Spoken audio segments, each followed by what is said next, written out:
एक शहर में एक मूची रहा करता था। मकान के ऊपर वाले हिस्से में उसकी रिहाइश थी, जबकि निचले हिस्से में उसने अपनी दुकान कायम कर रखी थी। इसी दुकान के एक कोने में उसने नए जूते बनाने के औजार रखे हुए थे। ये औजार एक छोटी सी मेज पर बड़े सलीके से रखे होते थे। मूची दिन रात खूब मेहनत करता है, लेकिन उसके बावजूद उसे इतनी आमदनी ना होती कि वो खुशहाल जिंदगी गुजार सके।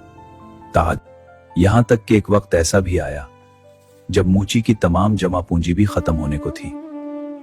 अब मूची बहुत परेशान हुआ और सोचने लगा, इस मर्तबा बिल अदा करने के बाद तो उसके पास नए जूते बनाने के लिए भी रकम नहीं बचेगी।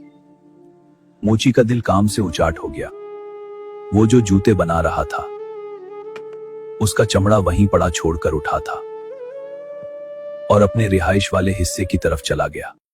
दूसरे रोज सुबह मूची नाश्ता से फारिग होकर अपनी दुकान में पहुंचा तो वो बहुत हैरान हुआ, क्योंकि कल जो चमड़ा उसने जूतों के लिए काट कर छोड़ा था उसके जूते तैयार थे और ये जूते इतने खूबसूरत थे कि मूची ने कभी इतने उम्दा जूते ना बनाए थे।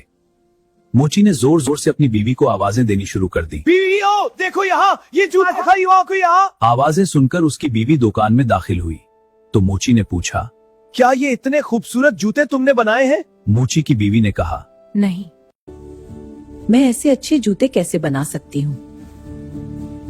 मैंने तो पहले कभी जूते बनाए ही नहीं। मूची ने जूते उठाकर दुकान के दरवाजे के साथ बने हुए शोकेस में इस तरह रख दिए कि दुकान के बाहर से हर शख्स की नजर उन पर पड़ती थी। कुछ ही देर गुजरी थी कि एक आदमी ने आकर जूते खरीदने की ख्वाहिश जाहिर की। उसने मूची को जूतों की इतनी अच्छी कीमत दी कि मूची कभी सोच भी ना सकता था। अब मूची ने उस रकम से घर के लिए राशन खरीदा और मजीद जूतों के लिए चमड़ा भी खरीद लिया।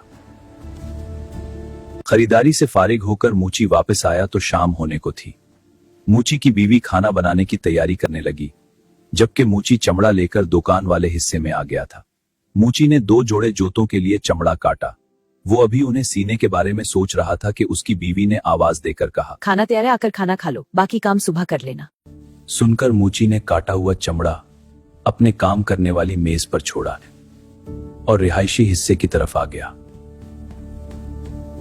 दूसरे रोज सुबह जब मूची दुकान में आया तो वो एक मर्तबा फिर हैरान हुए बगैर ना रह सका, क्योंकि रात को मूची ने जो चमड़ा काट कर रखा था उसके आज फिर बहुत उम्दा जूते तैयार थे। मूची ने एक मर्तबा फिर अपनी बीवी को बुलाकर जूतों के बारे में पूछा, क्या तुमने ये जूते बनाए?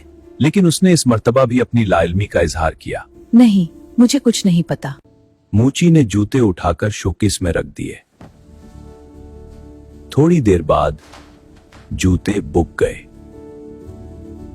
अब तो ये रोजाना का मामूल बन गया कि मूची चमड़ा काटकर दुकान में रखता है और सुबह उसे जूते तैयार मिलते हैं। और दिलचस्प बात यह है कि अपनी खूबसूरती की वजह से कुछ ही देर बाद ये जूते फरोख्त हो जाते हैं। मूची और उसकी बीवी अब काफी खुशहाल जिंदगी गुजार रहे थे। एक दिन मूची की बीवी ने कहा, मालूम तो करना चाहिए कि रात को कौन हमारे लिए जूते बनाकर जाता है। आज रात को हम दुकान की निगरानी करेंगे और देखेंगे कि कौन ऐसा मेहरबान है जो रोजाना हमारे लिए काम करता है। मूची और उसकी बीवी शाम होते ही कटा हुआ चमड़ा काम करने वाली मेज पर छोड़कर दुकान में रखी एक बड़ी सी अलमारी के अंदर छुपकर बैठ गए और थोड़ा सा दरवाजा खोलकर दुकान में झांकने लगे। आधी रात के वक्त आतिशदान की चमनी में कुछ आवाजें आती महसूस हुई। थोड़ी देर बाद उन्होंने देखा कि 2 खूबसूरत नन्ही मनी परियां हवा में तैरती हुई चमनी के जरिए दुकान में दाखिल हुई और काम करने वाली मेज के पास रखे स्टूल पर बैठकर उन्होंने जूते सीने का काम शुरू कर दिया। सुबह होने से कुछ देर कबल जूते के दोनों जोड़े तैयार हो चुके थे। खूबसूरत जूते मेज पर उसी तरह छोड़कर दोनों नन्ही प्रियां हवा में उड़ती हुई वापस चली गईं। मूची ने अपनी बीवी से कहा, बहुत दिनों से ये नन्ही परियां हमें अच्छे अच्छे जूते बनाकर दे रही हैं। मेरा ख्याल है हम भी उन्हें कोई तोहफा देने। मूची की बीवी बोली, दोनों परियां नंगे पांव थीं और उनके कपड़े भी आम से थे। शायद उन्हें इन कपड़ों में सर्दी लगती हो। क्यों ना मैं इन दोनों के लिए कपड़े बना दूं के। मूची ने भी बीवी की हाँ में हाँ मिलाई। इसी दिन मूची की बीवी ने दोनों परियों के लिए बेहतरीन गर्म जैकेटें तैयार की और साथ ही 2 जोड़े छोटे छोटे खूबसूरत जिराबों के जूते भी बनाए। अब वो दोनों परियां बहुत खुश थीं। खुशी से दोनों परियां झूमती रहीं और फिर हवा में तैरती हुई चमनी के रास्ते दुकान से बाहर निकल गईं। अब वो दोनों परियां बहुत खुश थीं। खुशी से दोनों परियां झूमती रहीं और फिर हवा में तैरती हुई चमनी के रास्ते दुकान से बाहर निकल गईं। उसके बाद वो कभी दुकान में काम करने ना आए। मोची ने जूते बनाने का काम जारी रखा, जो कि उम्दा और खूबसूरत होते थे, और वो पूरे इलाके में बहुत अमीर और मशहूर हो गया था। लेकिन कोई भी अपने जूतों का नन्ही परियों के बनाए हुए नर्म और नाजुक जूतों से मुवाजना ना कर सका।